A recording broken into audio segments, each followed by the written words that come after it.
Episode 41. Aileen tersenyum miring saat dia menemui wanita menyebalkan ini. Ivana bukan hanya memiliki satu kesalahan padanya, tapi wanita itu memiliki banyak kesalahan, menggunakan lingeri di apartemen sang kekasih, coba menjebak dengan obat perangsang dan sampai detik ini terus mengusik kekasihnya. Dengan banyak kesalahan tersebut, kini Aileen tak akan segan untuk membalas dendam. Dan melihat Aileen di hadapannya, awalnya Ivana memang terkejut namun lambat laun dia tersenyum juga. Hampir saja Ivana lupa bahwa Aileen juga bekerja di perusahaan ini, hanya sebagai karyawan kontrak. Karyawan dengan kasta paling rendah. Hai juga, Aileen, balas Ivana, dagunya terangkat naik, seolah sedang menunjukkan bahwa dia berada di atas Aileen. Kak Ivana mau apa datang ke sini? Sudah bertemu dengan Pak Alan? Tanya Aileen. Dia tidak bisa memanggil sang dosen dengan sebutan sayang karena tak jauh dari mereka ada sang sekretaris. Aileen tidak ingin menguak rahasianya sendiri untuk melawan wanita ini, jadi Aileen pilih untuk menggunakan cara yang cantik. Apa? Pak Alan? Oh iya aku lupa, kamu hanya kekasih rahasianya, balas Ivana, dia sedikit mendekat dan mengucapkan kalimat itu dengan berbisik. Sama seperti Aileen, Ivana pun tidak ingin rahasia ini terkuak. Biarlah semua orang tahu bahwa saat ini Alan masih sendiri, dan saat Alan mengumumkan tentang hubungannya maka wanita itu adalah dia. Aku datang untuk meminta maaf pada Alan, tentang di apartemen waktu itu. Aku juga ingin meminta maaf padamu Ai, karena telah lancang, ucap Ivana lagi, mulai menjalankan rencananya yang telah dia susun matang. Ivana sudah bertekad untuk mendapatkan simpati dari Alan, jadi dia juga harus menggunakan Aileen sebagai alat. Ivana akan coba berteman juga dengan Aileen juga, sampai lambat laun dia akan menghancurkan hubungan Alan dan Aileen secara perlahan. Namun Ivana tidak mengenal Aileen dengan baik, meski wajahnya terlihat polos, tapi sesungguhnya Aileen memiliki sifat yang lebih licik. Apa aku tidak salah dengar?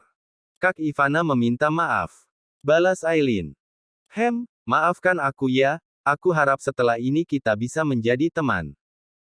Aku sedikit terkejut mendengar permintaan maaf itu, tapi aku akan coba untuk mempercayainya, balas Aileen. Ivana tersenyum kecil, mudah sekali menaklukkan anak ini. Aileen juga pasti sangat mudah untukku bodoh-bodohi. Batin Ivana. Boleh aku menyimpan nomor ponselmu? Pinta Ivana kemudian dan Aileen langsung menganggukkan kepalanya dengan cepat. Tentu saja boleh, balas Aileen pura-pura antusias. Akhirnya mereka berdua saling bertukar nomor ponsel. Ayo, aku akan mengantar Kak Ivana untuk turun ke bawah, ucap Aileen kemudian. Mereka berdua jalan beriringan meninggalkan tempat tersebut, sampai tiba di depan pintu lift.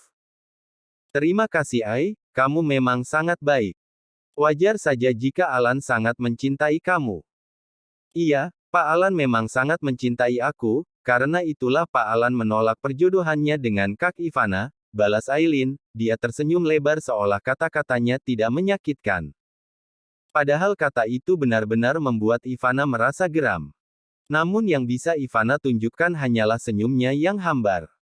Mereka berdua lantas masuk ke dalam lift bersamaan. Aileen menekan tombol dengan angka 1 untuk menuju lobi.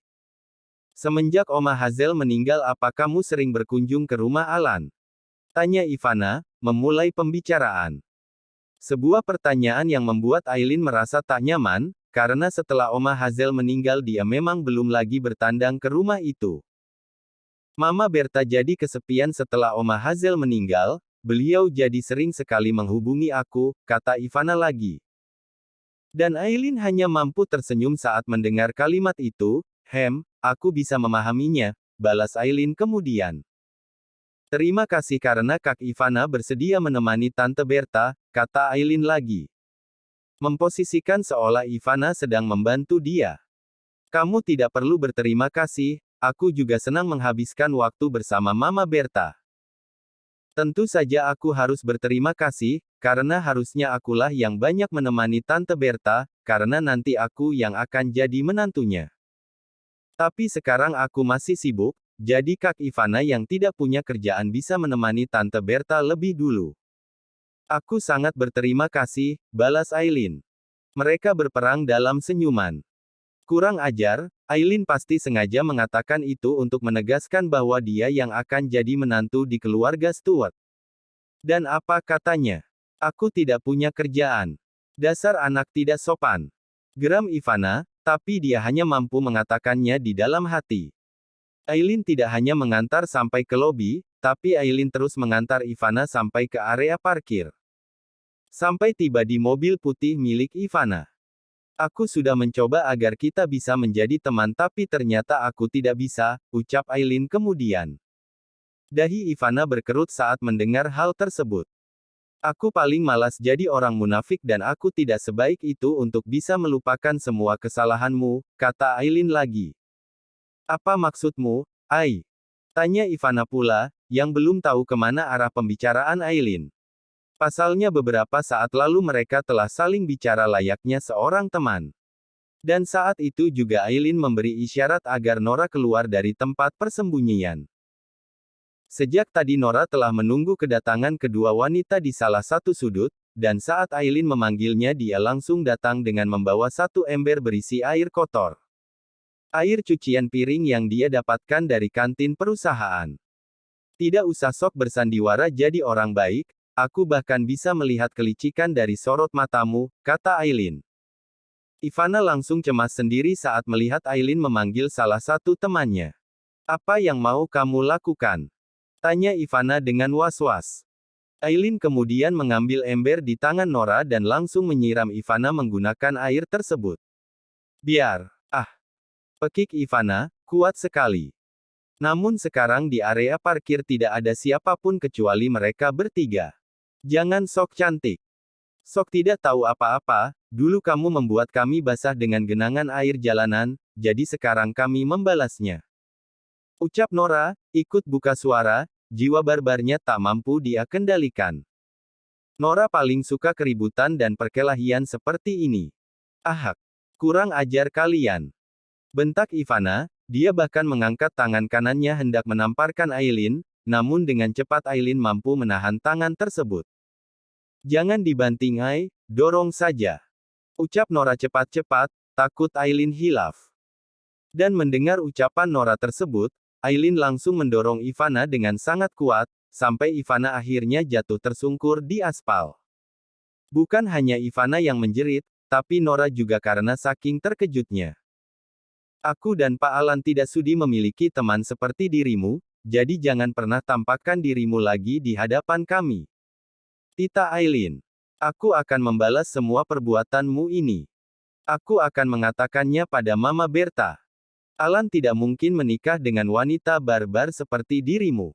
Pekik Ivana. Nora langsung ngelek, sontak bengong mendengar ucapan tersebut. Kalimat di bagian, Alan tidak mungkin menikah dengan wanita barbar seperti dirimu. Aileen yang tidak ingin pembicaraan ini makin panjang, langsung pergi dari sana. Tapi sebelumnya dia kembali menyiram Ivana dengan sisa-sisa air yang ada di dalam ember. Kurang ajar. Awas kamu Aileen. Pekik Ivana, kini tubuhnya begitu basah dan kotor. Tunggu dulu, apa maksud ucapan wanita itu tadi? Tanya Nora di antara langkah mereka yang kembali masuk ke perusahaan. Ucapan yang mana? Kamu mau menikah dengan Pak Alan? Kamu salah dengar. Jangan bohong. Bentak Nora, dia bahkan refleks menahan tangan Aileen agar berhenti. Aku tidak mungkin menikah dengan Pak Alan sekarang, ucap Aileen kemudian. Kalian pacaran. Aileen terdiam sesaat, sebelum akhirnya dia mengakui semuanya, sebab tak punya alasan lagi untuk mengelak. Iya, jawab Aileen singkat. Setelah Aileen dan temannya pergi, Ivana makin berontak menunjukkan kekesalannya.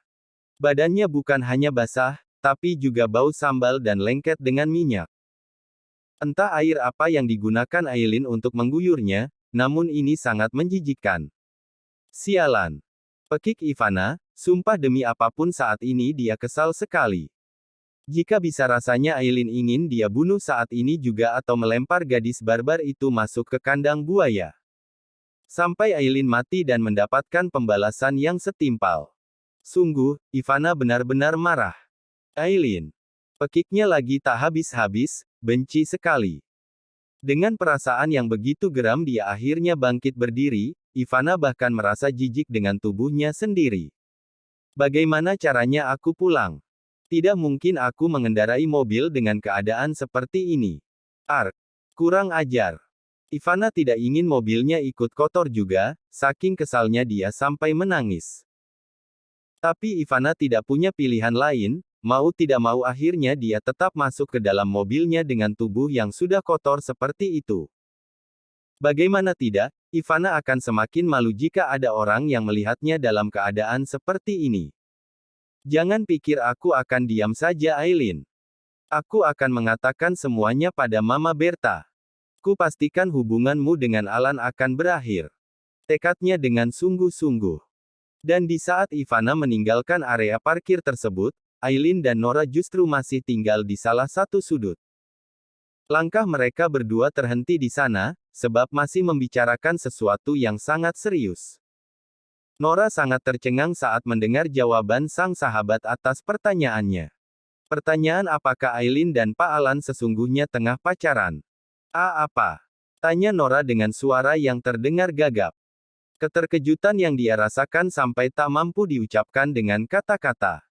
Jawaban singkat Aileen tersebut membuatnya nyaris terkena serangan jantung.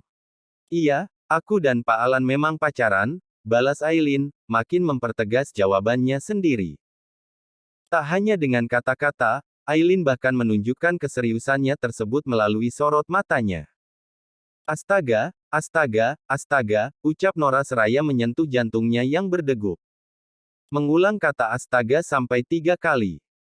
Ingin tidak percaya tapi Aileen mengungkapkan semuanya dengan sungguh-sungguh, kini Aileen bahkan terkesan menatapnya dengan tajam. Bagaimana bisa? Kamu dan Pak Alan. Ini mustahil Aileen. Dia itu dosen kita, ucap Nora, masih saja bicara dengan gagap. Jangan tanya kenapa bagaimana bisa. Pokoknya yang jelas aku dan Pak Alan memang pacaran. Dan satu lagi, aku ingin kamu merahasiakan tentang hal ini. Kenapa harus rahasia-rahasia segala? Apa kamu malu memiliki pacar yang tua? Apa katamu? Pak Alan tidak tua, dia berharisma dan tampan. Nora makin mendelik saat mendengar Aileen membela pria itu. Saking terkejutnya Nora dia sampai limbung, tubuhnya nyaris jatuh karena tak kuasa berdiri. Kakinya terasa gemetaran. Namun dengan sekuat tenaga dia tetap berdiri dengan tegap. Jangan banyak tanya, pokoknya kamu harus tetap merahasiakan hubungan kami, paham? Tanya Aileen, suaranya penuh dengan penekanan. Di saat Nora terkejut dan gugup, Aileen justru menatapnya dengan tajam. Jika kamu sampai membongkar rahasia ini, aku akan membuat hidupmu sulit seumur hidup, aku akan membuatmu ditolak untuk bekerja di perusahaan manapun, ancam Aileen lagi dan membuat Nora menelan ludahnya dengan kasar. Astaga, kamu sudah terlihat seperti pemeran antagonis di sebuah novel, balas Nora. Dadanya naik turun, tanda nafasnya sudah tidak stabil, terkejut sampai membuat jantungnya berdegup cepat, Nora seolah baru saja menyelesaikan lari mengelilingi lapangan. Jangan mengalihkan pembicaraan, katakan bahwa kamu tidak akan mengatakan rahasia ini pada siapapun, termasuk Sheila, kata Aileen lagi dan Nora hanya bisa mengangguk pasrah. Mengetahui rahasia ini bukannya merasa senang, Nora malah merasa tertekan, pasalnya terkadang mulutnya tidak ada rem, dan sekarang tiap kali dia ingin menggibah jadi harus ditahan. Sebab kabar fantastis ini tak boleh dia bagi pada siapapun, termasuk Sheila yang selama ini jadi sahabatnya. Bahkan sahabat sebelum dia berteman dengan Aileen. Bagus, mulai sekarang aku akan mengawasi kamu, ancam Aileen lagi. Berhenti menatapku dengan tatapan tajam seperti itu, kamu benar-benar menyeramkan. Balas Nora, karena gugup dia jadi membentak juga seperti ini. Aileen tak mengindahkan pertanyaan itu, dia tetap menatap Nora dengan kedua matanya yang lebih sipit. Apa wanita yang tadi mantan kekasihnya Pak Alan? Tanya Nora kemudian. Aku tidak akan menceritakan apapun padamu, balas Aileen, lalu pergi lebih dulu dari sana. Membuat Nora frustasi sendiri, sebab dia ingin tahu banyak hal, tapi Aileen pelit informasi. Tunggu dulu Ai. Jangan buru-buru. Ucap Nora, mereka berjalan beriringan kembali masuk ke perusahaan. Sejak kapan kalian pacaran? Tanya Nora lagi, sumpah dia ingin tahu semuanya, rasanya sangat penasaran sampai ingin mati. Jangan bertanya seperti itu. Sudah kubilang untuk merahasiakan semuanya. Balas Aileen, dia bicara dengan berbisik namun penuh penekanan. Pasalnya saat ini mereka sudah berada di lobi dan banyak karyawan lain yang mereka temui. Aku tidak percaya kamu pacaran dengan Pak Alan, sumpah aku tidak percaya, bisik Nora pula, dia sampai memeluk lengan Aileen demi kelancaran bisik-bisik mereka. Kini Nora dan Aileen sudah berdiri di depan pintu lift, menunggu pintu tersebut untuk terbuka. Nora tidak puas hanya dengan kata-kata dari Aileen, rasanya dia butuh bukti yang lebih kuat. Jadi tak akan tanggung-tanggung untuk menyembunyikan rahasia ini. Jika hanya kata-kata dari Aileen saja, Nora merasa seperti dibohongi. Percuma menyimpan beban yang tidak berarti. Namun Aileen sungguh risih dengan semua sikap Nora tersebut, dia berusaha melepaskan pelukan Nora di lengannya. Lepas Nor. Kamu membuatku risih. Tunjukkan dulu padaku bahwa kamu dan Pak Alan memang memiliki hubungan, baru aku bisa percaya dan bersedia menyembunyikan rahasia ini. Bisik Nora, saking semangatnya dia berbisik Nora sampai tak sadar jika sesekali munyungnya mencium telinga Aileen. Lepas. Tidak mau, tolak Nora kukuh, bahkan memeluk semakin erat. Mereka berdua tidak sadar jika di belakang keduanya ada Aston dan Gionino yang hendak menemui Alan. Dua pria tampan itu sontak saling pandang, mulutnya memang terdiam tapi mereka memiliki pemikiran yang sama. Ternyata mereka memang lesbian, pikir Aston dan Gionino. Lalu sama-sama mengangguk mengiyakan.